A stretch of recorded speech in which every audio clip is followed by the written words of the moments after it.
یہ ایک خوبصورت نظم ہے اور یسایہ نبی کی کتاب میں ہے۔ یروشلم کا شہر ابھی ابھی بابل کے ہاتھوں تباہ ہوا ہے، یعنی شمال میں ایک عظیم سلطنت۔ تمام یہودی لوگ اسیری میں بھیج دیے گئے ہیں، لیکن کچھ نے شہر میں ہی قیام کیا۔ وہ یہ سوچ رہے ہیں کہ آخر ہو کیا رہا ہے، کہیں ایسا تو نہیں کہ ہمارے خدا نے ہمیں ترک کر دیا ہے؟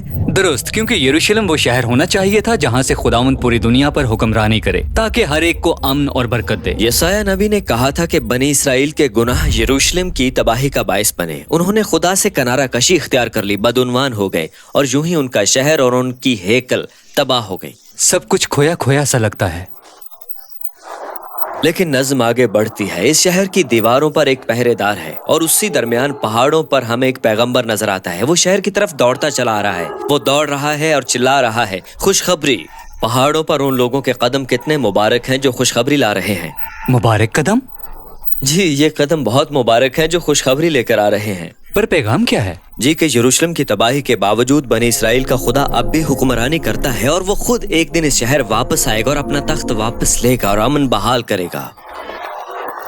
پہرے دار خوشی سے گاتے ہیں کیونکہ ان کا خدا ابھی بھی حکمرانی کر رہا ہے۔ عہد جدید میں ہم یہی الفاظ دوبارہ پاتے ہیں، خوشخبری۔ یہ یونانی زبان کا لفظ ہے یونگلیون۔ بعض اوقات اس کا ترجمہ انجیل کے لفظ سے بھی ہوتا ہے۔ تو جب مسیحی کہتا ہے کہ آپ انجیل پر ایمان رکھتے ہیں، مطلب کہ آپ خوشخبری پر ایمان رکھتے ہیں۔ لیکن کوئی معمولی خبر نہیں۔ کلام مقدس میں ہمیشہ یہ جملہ ایک نئے آنے والے بادشاہ کے اقتدار کا اعلان کرتا ہے۔ عہد جدید میں اناجیل جناب مسیح کی تعلیمات کا خلاصہ کرنے کے لیے استعمال کیا جاتا ہے۔ وہ فرماتے ہیں کہ وہ خدا کی بادشاہی کی خبر سنانے کے لیے گیا تھا۔ بطور پیغمبر مسیح نے خبر دی کہ بادشاہی صرف خدا کی ہے۔ جی، لیکن جس طرح سے انہوں نے خدا کی بادشاہی کو بیان کیا تھا، اس نے سب کو حیران کر دیا۔ میرا مطلب ہے ذرا سوچیں، طاقتور کامیاب سلطنت، اسے مضبوط ہونا چاہیے تاکہ اپنی مرضی چلا سکے، تاکہ اپنے دشمنوں کو شکست دے سکے۔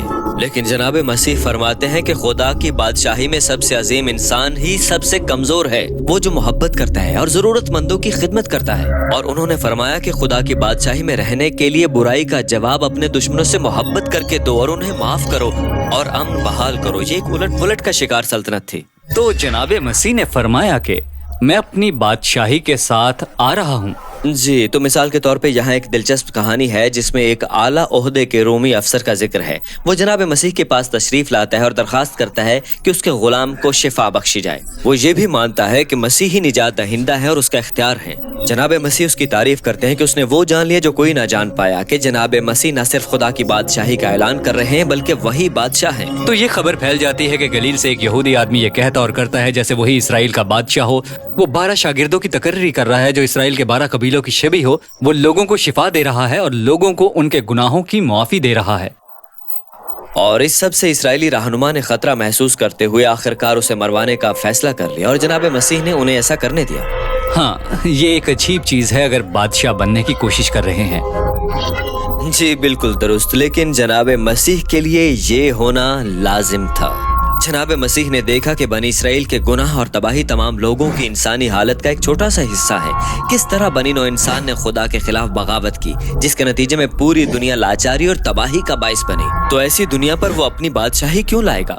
جناب مسیح کا ایمان تھا کہ یہ ممکن ہوگا قربانی کی محبت کے عمل کے ذریعے سے جو وہ اپنے دشمنوں کے لیے دیں گے۔ یہی وجہ ہے کہ اناجیل میں جناب مسیح کا مصلوب ہونا یہودیوں کے بادشاہ کی حیثیت سے اپنے تخت پر بیٹھنے کے طور پر پیش کیا جاتا ہے۔